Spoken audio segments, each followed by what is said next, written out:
तू फार अपशकुनी आहेस. तुझ्या जन्माच्या दिवसापासूनच माझ्या मुलीच्या आनंदाला तू नजर लावलीस. तू तिचं नशीब खाल्लंस असं म्हणत आत्या माझे केस आपल्या मुठीत घट्ट पकडून संतापाने ओरडली. तिच्या डोळ्यांतली ती द्वेषाची आग माझं अस्तित्वच जाळून टाकेल असं वाटत होतं.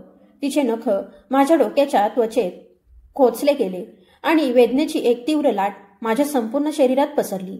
आत्या, देवाच्या नावाने सोडा मला. माझी काय चूक आहे? मी काय केलं? माझा आवाज रडताना थरथरत बाहेर आला. काय केलं विचारतेस? अरे तुझं जन्मनं ही सर्वात मोठी चूक आहे. तिचा आवाज संपूर्ण स्वयंपाकघरात घुमला. त्या द्वेषाच्या मुळांचा जन्म आजचा नव्हता, तर माझ्या जन्मापासूनच झाला होता. ही कथा माझ्या नशिबाच्या काळ्या शाईने लिहिली गेली होती. अशा अश्रूंनी भिजलेल्या पानांची, ज्यात प्रत्येक पानं वेदनेची साक्ष देत होतं. माझं नाव शुभांगी आहे. मी जन्माला आले एका श्रीमंत घराण्यात. पैसा, नोकर चाकर, गाड्या, आलिशान बंगला, सगळं काही होतं. पण माझं नशीब मात्र नोकरांपेक्षाही वाईट होतं. कारण मी जन्मले त्या क्षणीच माझी आई मला सोडून तिच्या प्रियकरासोबत निघून गेली होती. त्यावेळेस जेव्हा मला तिच्या कुशीतल्या मायेची सर्वाधिक गरज होती, आईचं नाव बदनाम झालं होतं. तिच्या पापांची सावली माझ्यावरही पडली होती. लोक मला पाहून तशीच तुच्छतेची नजर टाकत, जणू मीच तिच्या पापांचा जिवंत पुरावा आहे. माझे पप्पा म्हणजे अमित शर्मा, ज्यांच्या रक्तात मी जन्मले होते. त्यांच्या डोळ्यात माझ्यासाठी कधी प्रेमाची झलक दिसलीच नाही. त्यांना माझ्यात त्यांच्या बेवफा बायकोचं रूप दिसायचं. एक असं रूप जे त्यांना रोज त्रास द्यायचं. आमच्या घरात माझी आत्यासुद्धा राहायची. तिचं लग्न कॉलेजच्या मित्राशी झालं होतं, पण काही वर्षातच ते नातं तुटलं. ती घटस्फोट घेऊन पुन्हा माहेरी आली, म्हणजे आमच्याच घरी. तिची एक मुलगी होती, प्रिया, जी माझ्यापेक्षा 2 वर्षांनी मोठी होती. कागदोपत्री घर पप्पांच्या नावावर होतं, पण प्रत्यक्षात सत्ता मात्र आत्याच्या हातात होती. आजोबांनी घर पप्पा आणि काकांच्या नावावर केलं होतं, पण सगळे निर्णय आत्याच घेत असे. माझी सावत्राई शांतादेवी, जी पप्पांची दुसरी बायको होती, तिलाही घरात फारसं स्थान नव्हतं, कारण आत्याचं वर्चस्व सर्वत्र होतं. दररोज माझ्यावर टोमणे मारले जात. तुझी आई तर तिच्या प्रियकरासोबत पळाली होती. तुझ्या चारित्र्यावर कोण विश्वास ठेवणार? त्या विषारी शब्दांनी मी आतून तुटत होते. कधी कधी शांतादेवी, माझी सावत्राई, मला जवळ घेऊन डोक्यावरून हात फिरवत म्हणायची, शुभांगी, मला माहीत आहे की तुझ्याबरोबर जे काही होतंय तो अन्याय आहे, पण मीही काही करू शकत नाही. या घरात आत्याचंच राज्य चालतं आणि तुझे पप्पा, ते तर सगळा वेळ त्यांच्या बिझनेसमध्ये गुंतलेले असतात. त्यांना कोणाची काळजी नाही. तिच्या त्या शब्दांनी माझ्या जखमांवर जणू मलमच पडायचं. किमान एक तरी व्यक्ती होती जिला माझ्या वेदना जाणवत होत्या. मी हलकसं हसले, कारण मला वाटलं निदान कुणीतरी तरी आहे ज्याला कळतं की माझ्या छातीतही एक जिवंत धडधडणारं हृदय आहे. आत्या मला दिवसभर नोकरांसारखं काम करायला लावायची. कधी बागेत, कधी स्वयंपाकघरात, तर कधी कपड्यांपाशी. कधी आजोबा मला असं काम करताना पाहायचे तर त्यांचा चेहरा मऊ पडायचा. ते मला जवळ बोलवून म्हणायचे, शुभांगी, तू या घरची लेक आहेस, नोकरानी नाही. पण त्यांचा शब्द पूर्ण व्हायच्या आधीच आत्यामध्येच बोलून पडायची, बाबा, लेक आहे म्हणून काय झालं? पण बघा ना, कोणाची लेक आहे ही? हे ऐकून आजोबा शांत राहणारे नव्हते. ते लगेच म्हणायचे, हो, मला ठाऊक आहे, पण ही मुलगी तरी कसलं मजबुरीचं आयुष्य जगते. बापाचं सावट असतानाही बापाने तिची काळजी केली नाही. आणि तूही म्हणतेस ना की तूच तिला आपल्या मुलीसारखं वाढवलंस, आपल्या प्रियावर कमी प्रेम दिलंस, पण हिची जास्त काळजी घेतलीस. आजोबांच्या या शब्दांमध्ये दडलेली टोचणी आत्या ओळखायची. त्यांच्या तिरस्कारपूर्ण हसण्यात तिला तिचा अपमान ऐकू यायचा, पण ती चेहऱ्यावर राग आणत तिथून निघून जायची. मला अजूनही आठवतं, लहानपणी आत्या किती किरकोळ कारणांवर मला मारायची. जेव्हापासून माझी सावत्राई शांतादेवी आली तेव्हापासून थोडा फरक पडला. आत्या आता उघडपणे काही करायची नाही, कारण शांतादेवी पप्पांना सगळं सांगू शकत होती. पप्पा म्हणजे अमित शर्मा, त्यांना माझी काळजी नव्हती, पण समाजात आपली बदनामी व्हावी हे त्यांना अजिबात नको होतं. म्हणूनच कधी कधी ते आत्यावर ओरडायचे आणि तिच्या मनात त्या गोष्टीची थोडीशी भीती बसली होती. आजोबांचं ठरलेलं होतं की आधी आत्याची मुलगी प्रियाचं लग्न होईल, त्यानंतर माझं. पण माझ्यासाठी तर त्या घरातून सुटका हाच सगळ्यात मोठा स्वर्ग होता. मी विचार करायची, घर झोपडीचं असलं तरी चालेल, पण जर तिथं समाधान असेल तर तोच खरा स्वर्ग. हा महाल सदृश्य बंगला जिथं प्रत्येक सुखसुविधा होती, पण माझ्यासाठी तो सोन्याचा पिंजरा होता, जिथं मी कैद झाली होती. त्या दिवशी आत्याची मुलगी प्रियाला पाहण्यासाठी काही लोक येणार होते. मी घराच्या रसोईया राणी मावशीसोबत जेवण बनवत होते. तेवढ्यात आत्या संतापाने आत आली आणि मला रागाने म्हणाली, खबरदार, जर तू पाहुण्यांसमोर दिसलीस तर. माहीत आहे ना मग काय होईल. मी घाबरतच म्हणाले, नाही आत्या, मी नाही येणार त्यांच्यासमोर. तिच्या शब्दांना मान देत मी खाली बघितलं. आत्या गेल्यानंतर राणी मावशी माझ्याकडे वळून हळूच म्हणाली, बाळा, ही तुझ्याशी एवढी द्वेष का करते ग?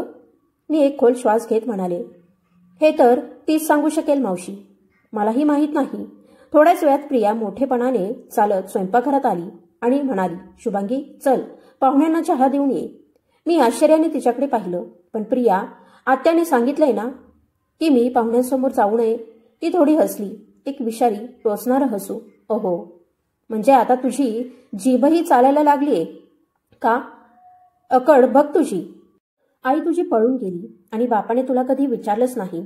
आता घे हा चहाचा ट्रे आणि घेऊन चल. त्यांनाही समजायला हवं की माझी ही अपोषकून चुलत बहीण कोण आहे, जी माझ्यासोबत या घरात राहते. तिच्या प्रत्येक शब्दात विष होतं. मी काही न बोलता चहाचा ट्रे उचलला आणि तिच्या मागे निघाले, न समजता की हाच माझ्या आयुष्याला वादळात ढकलणारा क्षण ठरणार आहे. माझ्या हातातला ट्रे थरथरत होता आणि माझं आयुष्य एका नव्या अंधाराच्या उंबरठ्यावर उभं होतं. प्रत्येक पाऊल ड्रॉइंग रूमकडे टाकताना असं वाटत होतं जणू माझं हृदय छातीतून बाहेर पडेल. मी थरथरत त्या खोलीत शिरले आणि क्षणार्धात सगळ्यांच्या नजरा माझ्यावर स्थिरावल्या. क्षणभरात खोलीत एक जड गहन शांतता पसरली. सोफ्यावर आजोबा आणि आत्या सोबत बसल्या होत्या. चंद्रकला देवी, त्यांचे पती आणि त्यांचा मुलगा. तो मुलगा दिसायला देखणा आणि सभ्य वाटत होता. त्याच्या नजरा एका क्षणासाठी माझ्यावर थांबल्या आणि लगेचच खाली झुकल्या. आत्याने माझ्याकडे पाहिलं आणि तिच्या डोळ्यात रागाची ठिणगी चमकली, जी तिने कशीबशी दाबली. मी पुढे जाऊन ट्रेमधील चहा कप वाढवला. त्याचवेळी आजोबा प्रेमाने म्हणाले, ही माझी नात आहे, शुभांगी, माझ्या मोठ्या लेकीची मुलगी.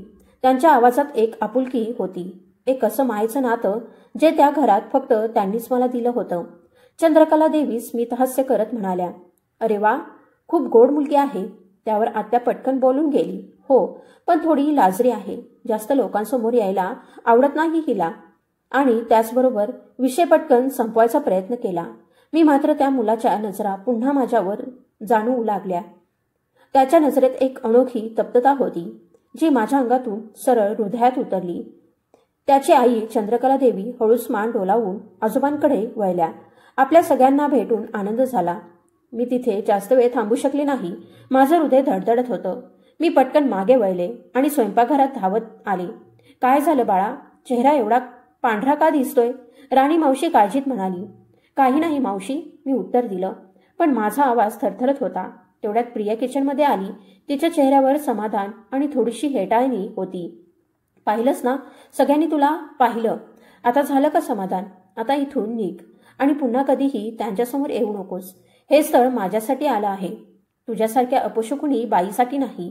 तिच्या विषारी शब्दांनी राणी मावशीने नुसतं हळहळत मान हलवली, पण मी काही बोलले नाही. मला ठाऊक होतं त्या घरात माझं स्थान एका निशब्द बाहुलीपेक्षा जास्त नव्हतं. थोड्या वेळानंतर ड्रॉइंग रूममधून हशा आणि बोलण्याचे आवाज येऊ लागले. मी दारातून थोडं झाकून पाहिलं. पाहुणे आनंदात निरोप घेत होते. थोड्याच वेळात आजोबांच्या चेहऱ्यावर समाधानाचं हसू पसरलं होतं, पण आत्या मात्र बेचैन दिसत होती. काही वेळानंतर ती चहाचा कप हातात घेऊन संतापाने आजोबांकडे आली. म्हणजे काय बाबा, तुम्ही सगळ्यांसमोर सांगताय की ती तुमची नात आहे? ती काही चोर नाही की तिला लपून ठेवावं? आजोबा शांत पण ठाम आवाजात म्हणाले, हो, ती माझी नात आहे आणि मी तिला लपवणार का? माझ्या रक्ताची आहे ती. आत्या चिडून म्हणाली, तुम्हाला माहीत नाही बाबा, तिच्या आईने आपल्या घराची इज्जत मातीमध्ये मिळवली होती. लोक आजही बोलतात त्याबद्दल. आता जर त्या अपशकुनी मुलीमुळे माझ्या प्रियाच्या लग्नावर काही डाग आला तर मी ते सहन करणार नाही. अजून त्यांचं भांडण सुरू होतच. तेवढ्यात फोनचा घंटानाद झाला. नोकर धावत आला आणि म्हणाला, आजोबा, पाहुण्यांचा फोन आहे. आजोबांनी फोन उचलला. त्यांचा चेहरा क्षणोक्षणी बदलत होता, कधी आश्चर्य, कधी राग. शेवटी त्यांनी फोन ठेवला. एक खोल श्वास घेतला आणि आत्याकडे पाहिलं. आत्याने उतावळेपणाने विचारलं, काय झालं बाबा? त्यांनी नातं पक्क केलं का? आजोबा काही क्षण शांत राहिले.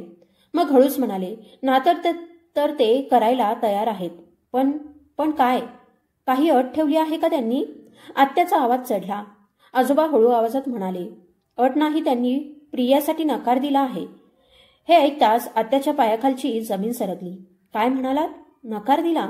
माझ्या मुलीत काय कमी आहे? इतकी सुंदर, शिकलेली आहे. नक्की त्या अपशकुनी मुलीमुळेच हे झालंय. ती किंचाळली. आजोबा शांतपणे म्हणाले, संपूर्ण गोष्ट ऐकून घ्या आधी. त्यांनी प्रियाशी लग्न करण्यास नकार दिला आहे कारण त्यांचा मुलगा समीरला शुभांगी आवडली आहे. हे ऐकताच आता दगडासारखी थिजली. क्षणभर स्तब्ध राहिली आणि मग जणू वेड्यासारखी फुटून ओरडली, नाही, हे कधीही होऊ शकत नाही.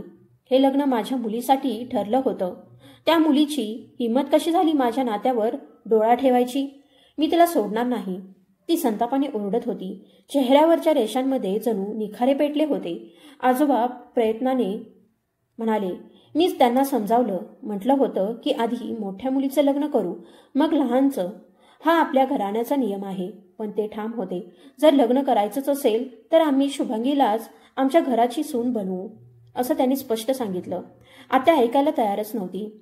नियम, परंपरा सगळं जावं भाड्यात. माझ्या मुलीचं आयुष्य उद्ध्वस्त केलं त्या जादूटोण्याच्या मुलीने. कुठे आहे ती? आज मी तिचं भविष्य ठरवतेच. मी भीतीने थरथर कापत होते. मला वाटलं आजचाच माझा शेवटचा दिवस आहे. तिचा राग, तिचा द्वेष मला राग करून टाकणारा होता. ती वादळासारखी स्वयंपाकघरात घुसली आणि माझ्या केसांना घट्ट पकडलं. तिचा हात लोखंडासारखा घट्ट होता.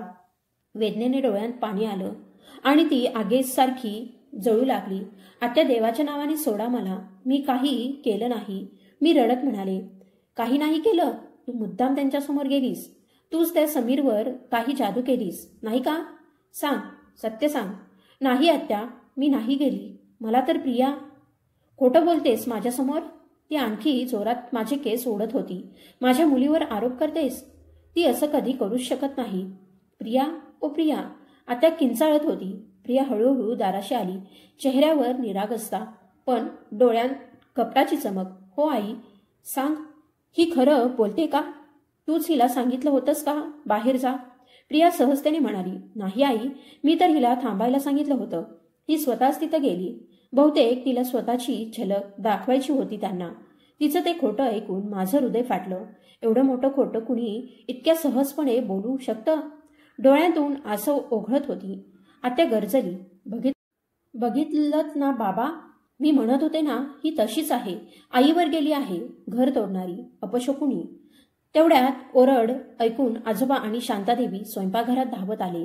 माझी अवस्था पाहून आजोबांचा चेहरा संतापाने लाल झाला. पुरे झालं रमा, मुलीचा जीव घेणार का तू? देवाची भीती ठेव. ते पुढे येत आत्याचा हात माझ्या केसांतून सोडवत म्हणाली, काय अधिकार आहे आपल्याला तिचं आयुष्य ठरवायचा? हा नशिबाचा खेळ आहे. त्या मुलाच्या घरी शुभांगीच आवडली, यात तिचा काहीच दोष नाही.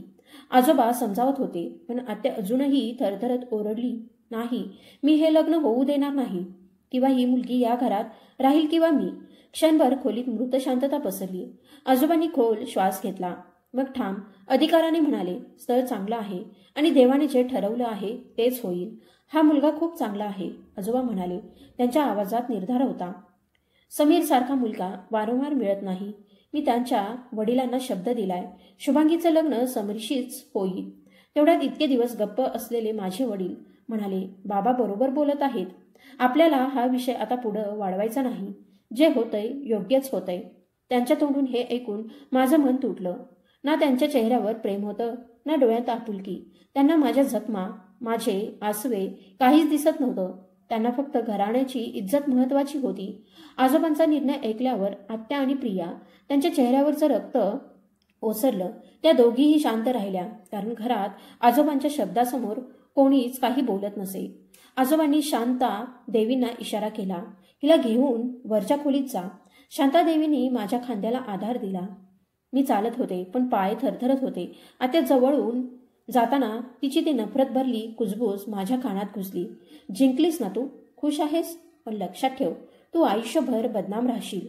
तिच्या त्या शब्दांनी जणू माझ्या डोक्यात हातोडा वाजला. मी खोलीत गेल्यावर बिछाण्यावर कोसळले. एकीकडे माझ्या मनात आशेचा किरण होता. या कैद सारख्या घरातून बाहेर पडायचं मार्ग दिसत होता. पण दुसरीकडे आत्याच्या डोळ्यातला द्वेष माझ्या भविष्यावर काळ्या सावल्यासारखा लटकत होता. मला ठाऊक नव्हतं ती काय करणार आहे, पण त्या डोळ्यातील राग सांगत होता की ती कशाच्याही मर्यादा ओलांडेल. लग्नाची तारीख जवळ येत होती आणि माझा भीतीचा गोळा प्रत्येक दिवसागणिक वाढत होता. घरात एक विचित्र शांतता होती, जणू वादळ येण्याआधीची शांती. आत्या आणि प्रिया आता माझ्याशी बोलतच नव्हत्या, पण त्यांच्या डोळ्यातली जळजळ प्रत्येक क्षणी जाणवत होती. काही दिवसांनी आजोबांनी जाहीर केलं, पुढच्या शुक्रवारी शुभांगीचं लग्न होईल. हे ऐकताच आत्या हसली, एक टोचणारं हसू. अरे वा, अभिनंदन बाळा, शेवटी माझ्या मुलीचं नशीबच तू हिसकावून घेतलंस. पण लक्षात ठेव, चोरलेली गोष्ट जास्त काळ हातात टिकत नाही. रमा, आजोबा रागाने ओरडले. बाळीला आशीर्वाद दे, शाप नाही. मी तर आशीर्वादच देते बाबा, ती बनावट गोडीने म्हणाली. फक्त एवढंच मागते की हिचं आयुष्य तिच्या आईसारखं संपू नये देवाने. इतकं बोलून ती खोलीतून निघून गेली आणि माझ्या मनात भीतीचा काटा अजून खोल रुतला. लग्नाच्या तयारीला जोर आला. शांतादेवी आणि आजोबा सगळं सांभाळत होते.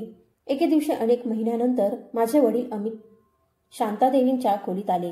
त्यांच्या हातात काही दागिन्यांचे डब्बे आणि पैशांचं पाकिट होतं. मी तिथेच उभी होते. त्यांनी थंड आवाजात म्हटलं, हे शुभांगीसाठी आहे, तिला दे. घराण्याची इज्जत आहे, लग्नात काही कमी राहता कामा नये. हे बोलून त्यांनी माझ्याकडे एकदाही न पाहता दरवाजा उघडला आणि बाहेर गेले. त्यांच्या जाण्यानंतर माझ्या डोळ्यात अश्रू दाटले. ते अश्रू वेदनेचे होते, पण कुठेतरी एका छोट्याशा आनंदाचेही होते. कदाचित पहिल्यांदाच त्यांनी मला आपली मुलगी म्हणून मानलं होतं, भले कारण इज्जतच का असेना. दिवस पुढे सरकत होते आणि आत्या तिच्या द्वेषाने अधिकच पेटत चालली होती. ती अधूनमधून टोमणे मारायची. जास्त उंच भरारी घेऊ नकोस, खाली पडलीस तर हाडं सुद्धा सापडणार नाहीत. लग्नाच्या 2 दिवस आधी मी वडिलांनी दिलेल्या चुड्या हातात घेऊन पाहत होते. तेवढ्या शांतादेवी खोलीत आल्या. त्यांच्या चेहऱ्यावर काळजी स्पष्ट दिसत होती. शुभांगी, एक गोष्ट सांगू का? हो मम्मी, बोला, त्या हळू आवाजात म्हणाल्या. तुझ्या आत्याची ही शांतता मला बरं वाटत नाही. ती रोज आजोबांना म्हणायची की हे लग्न थांबवा, पण ज्या दिवसापासून तारीख पक्की झाली ती एकदम शांत झाली. मला ही शांतता वादळासारखी वाटते. शांतादेवी माझ्या शेजारी बसल्या होत्या, त्यांचा चेहरा चिंतेने भरलेला. त्या हळू आवाजात म्हणाल्या, शुभांगी, आत्या इतक्या सहज हार मानणारी नाही. तू फार शहाणी राहा. कुणावरही डोळे मिटून विश्वास ठेवू नकोस. मी घाबरून विचारलं, पण मी काय करू मम्मी? सगळं माझ्या हाताबाहेर गेले. त्या माझा हात हातात घेत म्हणाल्या, काही करू नकोस बाळा, फक्त देवाकडे प्रार्थना कर आणि डोळे कान उघडे ठेव. विशेषतः लग्नाच्या दिवसापर्यंत स्वतःला एकटं ठेवू नकोस. त्यांच्या त्या शब्दांनी माझ्या भीतीला अजून खोल कात्री लागली. त्या रात्री मी डोळे मिटू शकले नाही. भीती मनात घट्ट बसली होती आणि रात्रभर विचारांची वादळं सुरू होती. लग्नाच्या आदल्या दिवशी घर पाहुण्यांनी भरून गेलं होतं. हशा, गाणी, सजावट, सगळीकडे आनंदाचा माहोल होता. पण माझ्या मनात फक्त अंधार होता. मी स्वयंपाकघरात पाणी घ्यायला गेले तर तिथं आत्या एकटीच उभी होती. तिच्या चेहऱ्यावर ते नेहमीचं विषारी हसू होतं. ती माझ्याजवळ आली आणि म्हणाली, शुभांगी, लग्नाचा जोडा घालायचा खूप शौक आहे ना तुला? घाल उद्या, अगदी सुंदर दिसशील. क्षणभर थांबली आणि तिचे डोळे माझ्या डोळ्यांतून रोखून म्हणाली, पण काय उपयोग जेव्हा इज्जतीची अर्थी निघेल तेव्हा सगळं सौंदर्य चिखलात मिसळेल. मी काही बोलले नाही.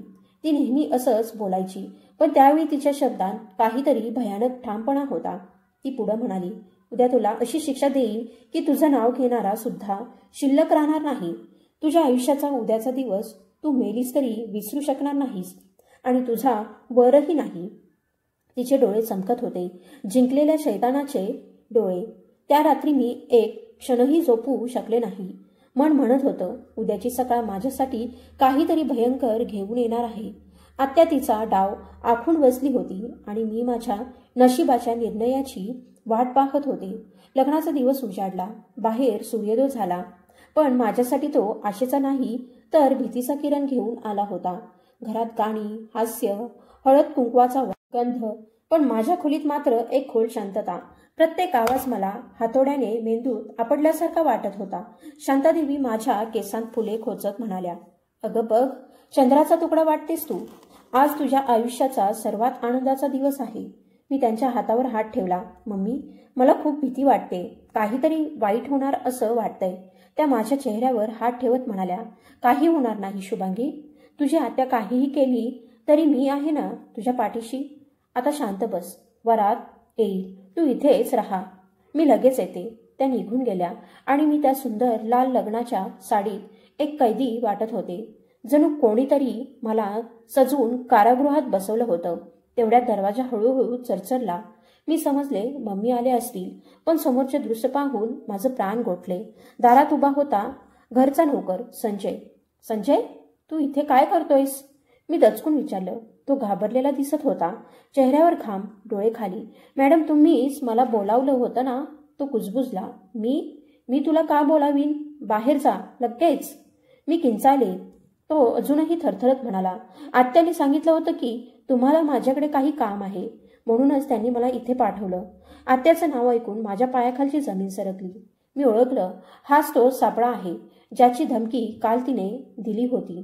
संजय, लगेच निघ. कुणी पाहिलं तर? मी त्याला धक्का दिला.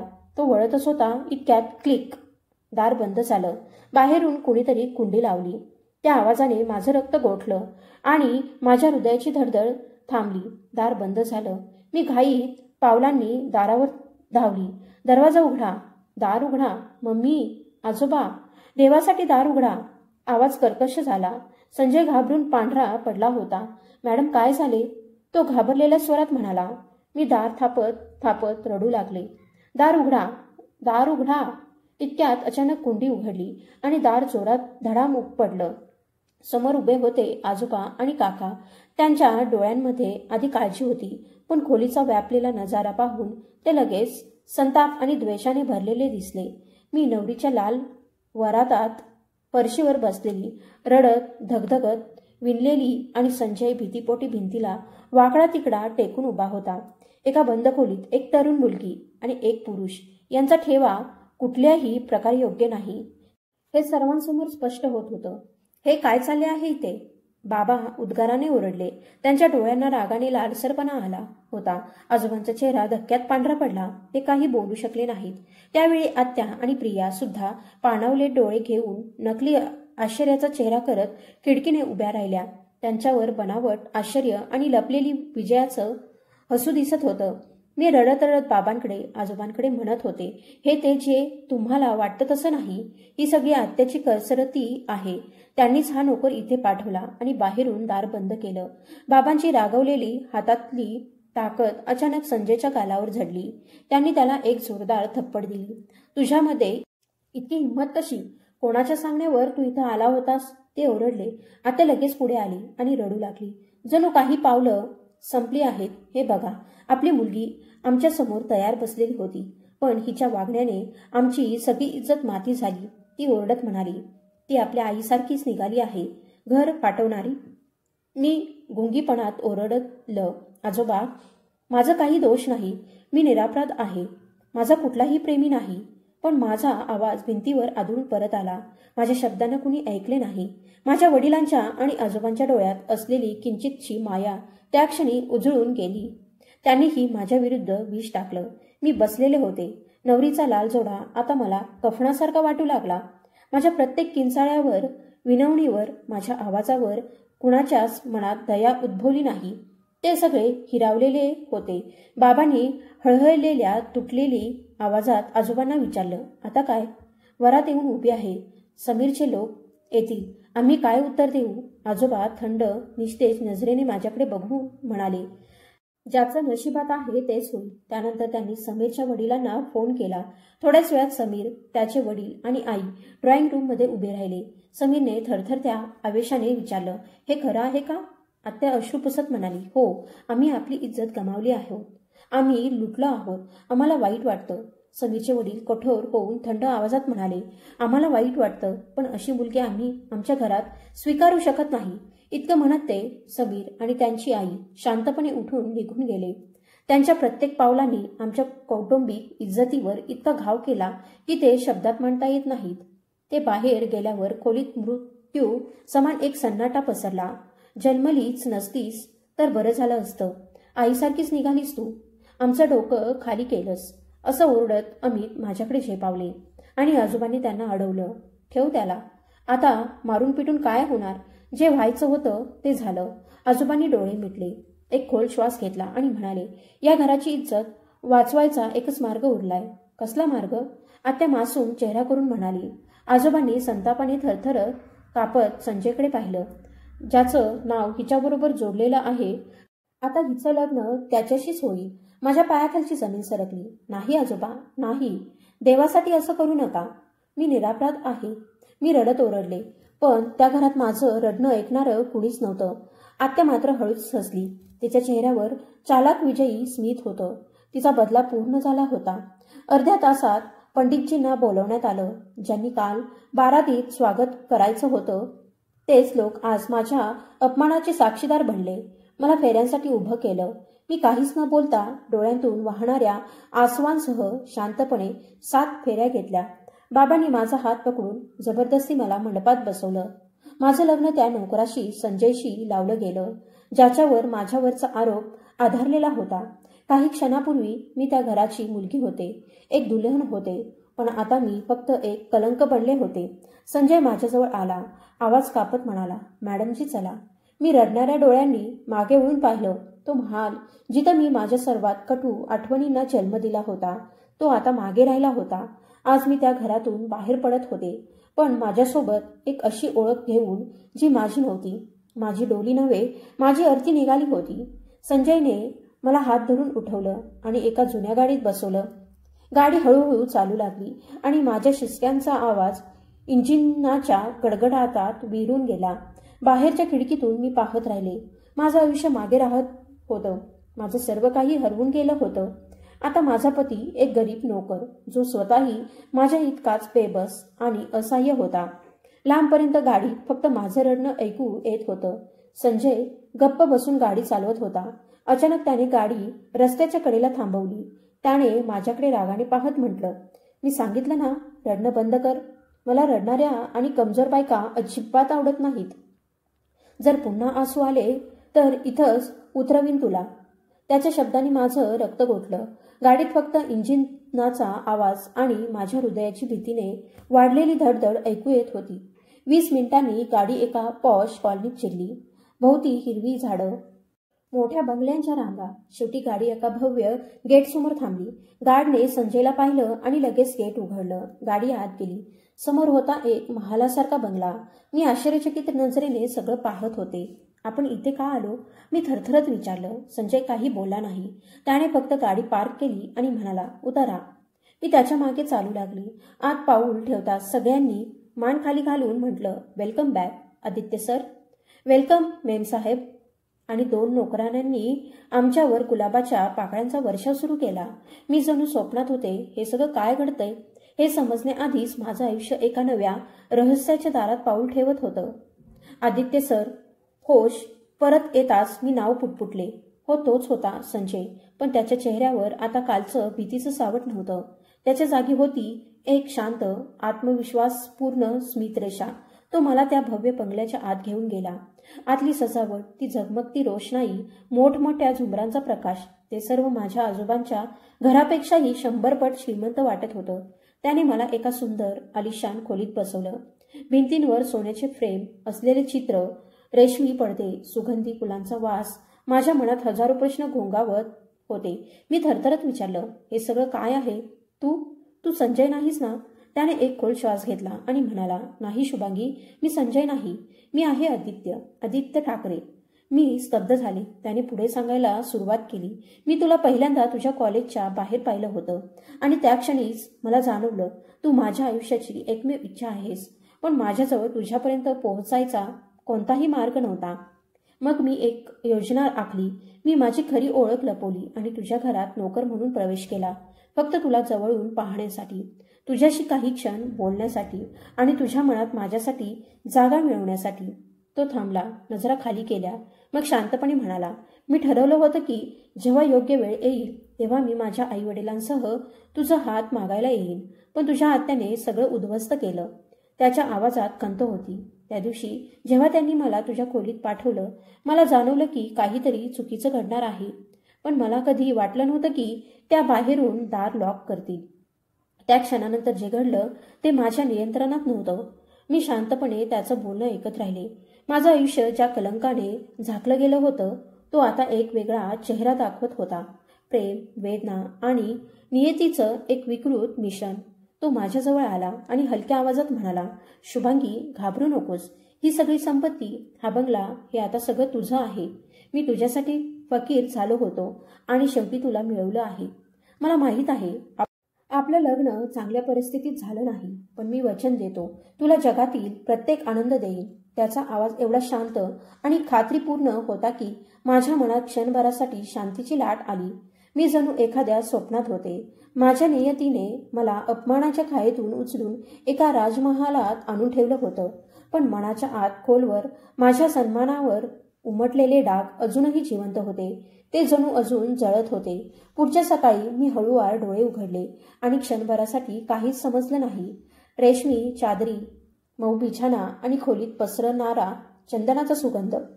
पण क्षणातच कालची सगळी घटना चित्रपटासारखी डोळ्यासमोरून गेली. जबरदस्तीचे लग्न, अपमान आणि मग आदित्यचं सत्य. मी उठून बसले. समोर कपाटात विविधरंगी महागडी वस्त्र टांगलेली होती. तेवढ्या दरवाजावर हलकासा ठोका पडला. मी आत येऊ का? आवाज परिचित होता, आदित्यचा. हो, मी हळू आवाजात उत्तर दिलं. तो आत आला. हातात नाश्त्याचा ट्रे होता. चेहऱ्यावरती शांत स्मित. Good morning Shubhangi. काल थोडी विश्रांती मिळाली का? तो विचारत म्हणाला. विचार केला. पहिला नाश्ता आपण दोघं सोबत करू. त्याने ट्रे टेबलावर ठेवला. त्याचं वागणं सभ्य, आदरपूर्ण होतं. काल रात्री गाडीत दिसलेली ती हुकुमशाही आता नाहीशी झाली होती. कदाचित तो फक्त माझं रडणं थांबवायचा प्रयत्न करत होता, किंवा कदाचित त्या माणसाच्या मनात खरंच माझ्यासाठी प्रेम होतं. धन्यवाद, मी हळूवार आवाजात म्हटलं. आदित्य खुर्चीवर बसत म्हणाला, पहा शुभांगी, मला माहीत आहे की तू अजूनही धक्क्यात आहेस. जे काही तुझ्यासोबत घडलं ते चूक होतं, फार मोठी चूक. पण मी हे नातं खोटेपणावर नाही तर सत्य आणि सन्मानावर उभारू इच्छितो. मी वाट पाहीन तोपर्यंत, जोपर्यंत तू स्वतःच्या मनानं या नात्याला स्वीकारायला तयार होणार नाहीस. त्याचे शब्द जणू माझ्या जखमांवर मलम ठरत होते. पहिल्यांदा कुणीतरी माझी इज्जत वाचवण्याचं आश्वासन देत होतं. मी नजर वर केली. त्याच्या डोळ्यात फसवणूक नव्हती, फक्त प्रामाणिकपणा आणि एक शांत निश्चय होता. आम्ही काही काळ निशब्द नाश्ता करत राहिलो. मग मी धीर गोळा करून तो प्रश्न विचारला जो माझ्या मनात सतत घोंघावत होता. आदित्य, तुम्ही म्हणालात की तुम्ही मला प्रत्येक आनंद द्याल, पण माझ्यावरचा तो आरोप, माझं नाव कलंकात झाकलं गेलंय. लोकांच्या डोळ्यात माझी नजर उचलणं कठीण झालंय. मी आता काय करू? त्याने माझा हात हलकेच हातात घेतला. शुभांगी, तो म्हणाला, हे डाग तुझ्या पापाचे नाहीत, पण त्यांना धुवायची जबाबदारी आता माझी आहे. तुझ्यावरचा आरोप तुझ्या शब्दांनी नाही, माझ्या सत्याने मिटेल. मी स्वतः जाऊन तुझ्या कुटुंबासमोर सर्व सांगीन, मी कोण आहे आणि मी तिथं का होतो. ते कदाचित सुरुवातीला विश्वास ठेवणार नाहीत, पण जेव्हा ते माझ्या कुटुंबाबद्दल, माझ्या ओळखीबद्दल आणि माझ्या स्थानाबद्दल जाणतील, तेव्हा त्यांचं शंका वितळेल. सत्य आपोआप समोर येईल. त्याच्या आवाजात विश्वास होता आणि त्या विश्वासाने माझ्या अंतःकरणात एक हलकी शांती उतरली. मला वाटलं कदाचित सगळं संपलेलं नाही, कदाचित माझी प्रतिष्ठा, माझं नाव अजून वाचू शकेल. त्या दिवशी त्याने मला पूर्ण बंगला दाखवला. तो केवळ देखणा नव्हता, तर त्या ठिकाणात एक राजेशाही आलिशानपणा होता. आदित्य मला सांगू लागला, मी एका मोठ्या उद्योगपतीचा एकुलता एक मुलगा आहे. बाबा परदेशात व्यवसाय बघतात आणि मी इथं सगळं सांभाळतो. तो हसला आणि पुढे म्हणाला, मी तुझ्यासाठी आधीच खरेदी करून ठेवली होती. मला माहीत होतं एक दिवस मी तुला माझी नवरी बनवून या घरात घेऊन येईन. त्याचा प्रत्येक शब्द, प्रत्येक हावभाव त्याच्या निष्कपट प्रेमाचा पुरावा देत होता. घरातले नोकरही मला मोठ्या आदराने वागत होते. त्यांनी सांगितलं, आदित्य सर तर महिन्यांपासून शुभांगी शुभांगी म्हणत आमचे कान खात होते. ते ऐकून माझ्या चेहऱ्यावर एक हलकीशी लाजरी स्मित उमटली. मनात एक अनोखी शांतता आली. किती विचित्र होतं ना. कालपर्यंत मी तुच्छता आणि अपमानाने भरलेली होते आणि आज कुणीतरी माझं नाव प्रेमाने घेत होतं. संध्याकाळी तो मला बागेत घेऊन गेला. हवा मंद होती. सूर्य मावळतीला झुकला होता. शुभांगी, तो म्हणाला, तू मला माफ करू शकतेस का? माझ्या एका निर्णयामुळे तुला इतका त्रास सहन करावा लागला. जर मी तुझ्या घरात नोकर बनून आलो नसतो तर हे सगळं घडलंच नसतं. मी शांतपणे त्याच्याकडे पाहत म्हणाले, यात तुझा काही दोष नाही आदित्य. दोष त्यांचा आहे ज्यांनी द्वेष आणि मत्सरातून माझं आयुष्य उद्ध्वस्त करण्याचा प्रयत्न केला. तू तर माझ्या आयुष्यात देवदूतासारखा आलास. जर तू नसतास तर कदाचित मी आज जिवंतही नसते. तो काही क्षण माझ्याकडे पाहत राहिला. त्याच्या नजरेत अभिमान नव्हता, फक्त ओलावा होता. त्या रात्री मी पहिल्यांदा शांत झोपले. मनावरचं ओझं उतरलं होतं. मला खात्री होती आगामी पहाट माझ्या निर्दोषतेचा प्रकाश घेऊन येईल. आम्ही भूतकाळाची राग झटकून एक नवीन सुरुवात करण्यास तयार होतो. पुढच्या सकाळी आम्ही आमच्या जुन्या घराकडे म्हणजेच त्या हवेलीकडे निघालो. पण यावेळी दृश्य पूर्णपणे वेगळं होतं. मी कुठल्याशा जुन्या डबघाईला आलेल्या गाडीत नव्हे तर एक चमचमणाऱ्या मर्सिडीजमध्ये बसले होते. माझे कपडे महागडे होते. दागिन्यांनी सजलेली मी एकदम वेगळी वाटत होते. आणि माझ्या शेजारी माझा पती आदित्य ठाकरे, जो राजकुमारापेक्षा काही कमी दिसत नव्हता. पण माझ्या अंतःकरणात तोच जुना भीतीचा आणि तणावाचा थरथराट होता, जो त्या घराच्या उंबरठ्यावर पाऊल ठेवताना नेहमीच यायचा. घाबरू नको शुभांगी, आदित्यने माझा हात घट्ट धरत म्हटलं. मी तुझ्यासोबत आहे. त्याच्या त्या शब्दांनी मला एक नवीन ताकद मिळाली. गाडी जेव्हा त्या मोठ्या गेटपाशी थांबली तेव्हा गार्ड आम्हाला पाहून चकित झाला. त्याने मला लगेच ओळखलं. पण माझ्यासोबत असलेल्या आदित्यला पाहून त्याचे डोळे आश्चर्याने मोठे झाले. त्याने क्षणाचाही विलंब न करता गेट उघडले. गाडी थेट पार्किंगमध्ये आली. घराच्या आत हालचाल झाली. काही क्षणातच आत्या तिथे आली. चेहऱ्यावर धक्का, पण नजरेत नेहमीसारखं विष. तू इथे काय करतेस, ती तुच्छतेने म्हणाली. मग तिची नजर आदित्यवर गेली. आणि हा तुझ्यासोबत काय करतोय, आदित्यने थंड पण ठाम आवाजात उत्तर दिलं. मी माझ्या बायकोसोबत तिच्या घरात आलो आहे. त्या एका वाक्यानं आत्या क्षणात गप्प झाली. ती थिजली. शब्द सापडत नव्हते. आदित्य पुढं म्हणाला, आजोबा आणि अमितजींना बोलवा. मला त्यांच्याशी बोलायचं आहे. त्याच्या रौप आणि संयमासमोर आत्या काहीच बोलू शकली नाही. ती काहीशी दचकून आत निघून गेली. काही मिनिटातच आजोबा आणि बाबा ड्रॉइंग रूममध्ये आले. चेहऱ्यावर चिंता आणि राग. आणि तू, बाबा रागाने ओरडले, एक नोकराचा मुलगा असून माझ्या घरात पुन्हा आलास. आदित्य शांतपणे पुढे गेला. त्याने आपल्या कोटाच्या खिशातून एक बिझनेस कार्ड बाहेर काढलं आणि टेबलावर ठेवलं. माझं नाव आदित्य ठाकरे आहे, यशवंत ठाकरे यांचा मुलगा, आणि मी शुभांगीचा पती आहे. मी तुमच्या घरात नोकर नव्हतो. यशवंत ठाकरे हे नाव ऐकताच आजोबा आणि बाबांच्या चेहऱ्यावरील भाव बदलले. हे नाव देशातील सर्वात श्रीमंत आणि प्रभावशाली उद्योगपतींपैकी एकाचं होतं. हे काय वेडगळ बोलतोयस, आजोबा गंभीर आवाजात म्हणाले. हे वेडगळणारी सत्य आहे, आदित्य ठाम आवाजात म्हणाला. मी शुभांगीवर प्रेम करत होतो आणि तिच्याशी लग्न करायचं ठरवलं होतं. पण मला माहीत होतं तुम्ही कधीच तयार होणार नाही. म्हणून मी माझी खरी ओळख लपवून तुमच्या घरात काम करायचं ठरवलं, फक्त तिच्याजवळ राहण्यासाठी आणि तुमचा विश्वास जिंकण्यासाठी. तो थांबला, पण त्याची नजर आत्याकडे गेली. पण तुमच्या घरात काही जणांचा हेतू वेगळाच होता. तुमची बहीण रमादेवी तिच्या मत्सर आणि द्वेषाने एक अशी नीच साजिश रचली जिने आमचं दोघांचं आयुष्य उद्ध्वस्त केलं. तिने मला जाणीवपूर्वक शुभांगीच्या खोलीत पाठवलं आणि बाहेरून दरवाजा बंद केला. त्यामुळे शुभांगीचं नावच नाही तर माझंही सन्मान गमावला गेला. आम्हा दोघांनाही कलंकित केलं गेलं. खोलीत एक मृत शांतता पसरली. सगळे एकमेकांकडे पाहत होते. आजोबा, बाबा, आत्या, कोणाच्याही तोंडातून शब्द बाहेर येत नव्हता. अचानक आत्या किंचाळली, हा खोटं बोलतोय. हे सगळं यांची बनावट योजना आहे. हे दोघं आधीपासूनच एकमेकांना ओळखतात. म्हणूनच तिने नोकराशी लग्न केलं. पण आदित्य फक्त शांतपणे फोन काढून म्हणाला, ठीक आहे, आपण पुरावा ऐकू. त्याने एक नंबर डायल केला आणि स्पीकरवर ठेवला. हॅलो पप्पा, मी सध्या माझ्या सासरी आहे. तुम्ही शुभांगीच्या आजोबांशी बोलाल का? फोनच्या दुसऱ्या टोकाला गंभीर वयस्कर आवाज आला. नक्कीच. आदित्यने फोन आजोबांकडे दिला. आजोबांनी काही मिनिटं त्या व्यक्तीशी बोलले आणि त्यांच्या चेहऱ्यावरील रंग क्षणाक्षणाला बदलत होता.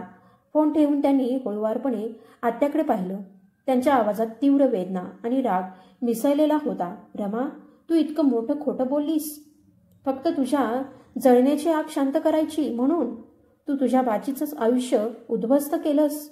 तिच्या सन्मानाची राग केलीस. आत्याचा चेहरा पांढरा पडला. तिच्या ओठांवरून शब्द निघेनात. ती खुर्चीत थरथर कापत बसली. तिचं सगळं सत्य तिच्याच डोळ्यांसमोर कोसळलं होतं. त्या दिवशी हवेलीमध्ये प्रथमच सत्याचं वादळ वाहिलं आणि अनेक वर्षांच्या अन्यायानंतर शुभांगीचं डोकं अभिमानानं उंच झालं. त्यांचा अपराध सगळ्यांसमोर उघड झाला होता. आजोबा आपल्या खुर्चीतून उठले, थरथरत माझ्याजवळ आले. त्यांच्या डोळ्यात अश्रू होते. त्यांनी माझ्या डोक्यावर हात ठेवत हळू आवाजात म्हटलं, बाळा, मला माफ कर, मी तुझा गुन्हेगार आहे. मी शांतपणे उत्तर दिलं, आजोबा, आता जे व्हायचं होतं ते झालं. भूतकाळ परत आणता येत नाही. बाबा देखील डोळे खाली घालून उभे होते.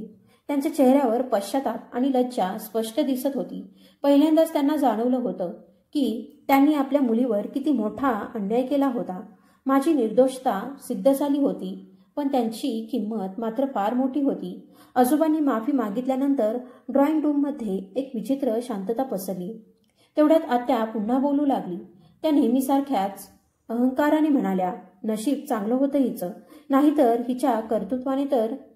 आजोबा संतापाने मध्येच बोलले, रमा, आता एक शब्दही जास्त नाही. तू या घराची इज्जत, माझा सन्मान सगळं मातीमोल केलंस, फक्त आपल्या मुलीच्या प्रेमात आंधळे होऊन. तू बरोबर आणि चूक याचा फरकच विसरलीस. त्यांनी कठोर नजरेने तिच्याकडे पाहिलं. आजपासून या घरात तुझी ओळख फक्त पाहुणे म्हणूनच असेल. तू आणि तुझी मुलगी प्रियाला वरच्या मजल्यावरच्या भागात राहायचं आहे. घरातील कोणत्याही गोष्टीत तुझा हस्तक्षेप असणार नाही. आत्या काही बोलल्या नाहीत. त्यांच्या चेहऱ्यावरची रंगतच गेली होती. त्या दिवशी मी पहिल्यांदा जाणवलं, जी आत्या मला रोज अपमानित करत होती ती आज माझ्या नजरेतच नाही तर देवाच्या न्यायातही पराभूत झाली होती. आणि ज्या संजयला ते नोकर म्हणत होते तो आज आदित्य ठाकरे म्हणून माझ्या बाजूला राजकुमारासारखा उभा होता. बाबा माझ्याजवळ आले. त्यांच्या आवाजात नम्रता होती. बेटा, त्यांनी थोडं थांबून म्हटलं, हे पहिल्यांदाच मी तुला असं हाक मारतो आहे. आज समजलो की बाप म्हणून मी किती चुकलो. त्यांच्या शब्दांनी माझ्या डोळ्यात अश्रू आले. मी त्यांना माफ तर केलं नाही, पण माझ्या मनातली नफरत नक्कीच थोडी कमी झाली. आता आम्हाला परवानगी द्या, आदित्यने शांतपणे म्हटलं. मी इथे फक्त शुभांगीची निर्दोषता सिद्ध करायला आलो होतो. नाही बेटा, असं म्हणू नकोस, आजोबा थरथरत म्हणाले. शुभांगी ही या घराची मुलगी आहे. तिची विदाई आमच्या हातूनच होईल. त्यांच्या आवाजात अभिमान आणि दुःख दोन्ही होतं. मी काही क्षण शांत राहिले आणि नम्रपणे म्हणाले, आजोबा, माझी खरी विदाई तर त्या दिवशी झाली होती जेव्हा माझ्या डोळ्यांसमोर माझा विश्वास तुटला होता. आता फक्त नवा प्रवास सुरू करायचा आहे. सगळे शांत झाले. आदित्यने माझ्याकडे पाहिलं. त्याच्या नजरेत फक्त अभिमान आणि सन्मान होता. आम्ही निघण्याआधी शांतादेवी माझ्याजवळ आल्या. त्यांच्या डोळ्यात अश्रू होते. आनंदी राहा मुली, तू खूप सहन केलंस. आता तुझं आयुष्य फुलांनी भरलेलं असावं, हीच माझी प्रार्थना.